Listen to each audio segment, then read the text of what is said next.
So the fashion industry is homophobic, period, point blank. And let's break it down. Because it's easy.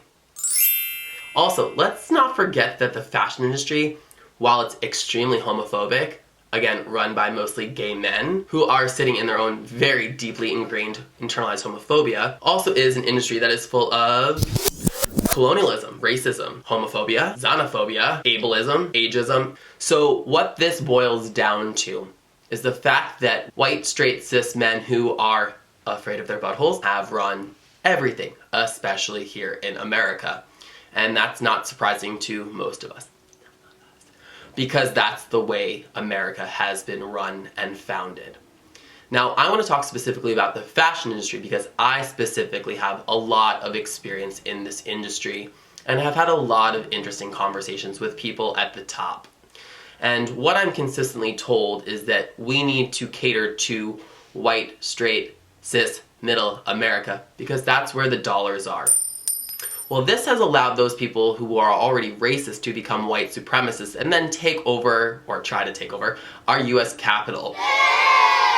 So what we need to now break down across all industries, but again, I'm speaking right now specifically to the fashion industry, is the fact that we have played by these rules and white, straight, cis men who are afraid of their buttholes are the problem. And the more that we start to lean in on the patriarchy and why we need to break it down across all industries, the more we're going to see change for everyone, which is what we should want, right? What this is bringing me to ultimately within this context is that within the fashion industry, the people who are one step below those white, straight, cis men who are afraid of their buttholes, you're catching on, wonderful. Those people tend to be a lot of queer individuals. But because they exist usually in their careers now for over 20 plus years, they've been running through the same ideology and internalized homophobia often that those same white, straight, cis men who are afraid of their buttholes think. In order to get to positions of power so that they can have nice lives as well, which is something that we all want. Makes sense. Right, following along. Now at this point, you're probably getting tired, so I'm going to take off this. Because it's getting hot in here. And what did I learn in fashion? Skin cells. So, as we continue on this, we need to now think about why is it that we're okay with being catered to and pandered at with straight thoughts. Thoughts, T-H-O-T-S, that ho over there. We got the understanding of the abbreviation down.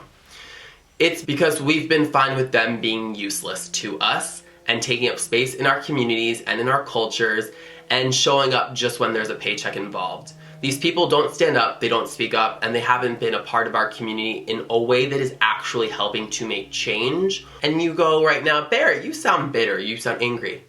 I'm not. My career's actually been better than most LGBTQ people in the space that I'm in. So I'm grateful that I've gotten as far as I have by not playing by the rules. We need to now break it down a little bit farther though, because we then get annoyed with LGBTQI plus individuals in these spaces like Instagram, modeling, YouTube, for being thoughty, for leaning into the thirst, because it's easy and it sells. You're like paying attention.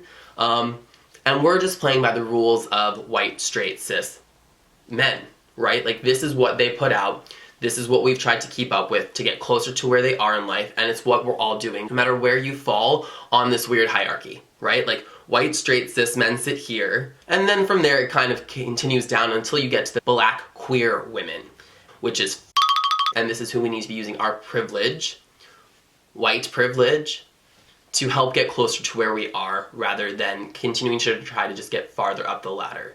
Because it's not helping any of us at this point, and these are serious issues that need to be addressed. You can talk to almost any queer model and they will tell you that they face these things and will be glossed over and glazed over way more frequently than some cute straight boy that these queer individuals that are casting directors, managers, agents, etc. are the ones ultimately deciding who goes into campaigns, who goes into the movie, who goes into the TV show. Those people have been told their whole lives that we can't sell LGBTQI plus individuals to mainstream media. And so those people who haven't worked on their trauma and shame push their trauma and shame onto other people. Hurt people hurt people. Am I right? I'm right. So let's continue these conversations. They're important. We need to. And if we don't have them, we're going to just continue to sit in status quo, which isn't serving any of us, including those white supremacists who don't have health care. Healthcare is wonderful. Into places that just aren't healthy, mentally, physically, spiritually, or emotionally. So please like, subscribe, comment, and share this with your friends. Much love, you guys. Over and out.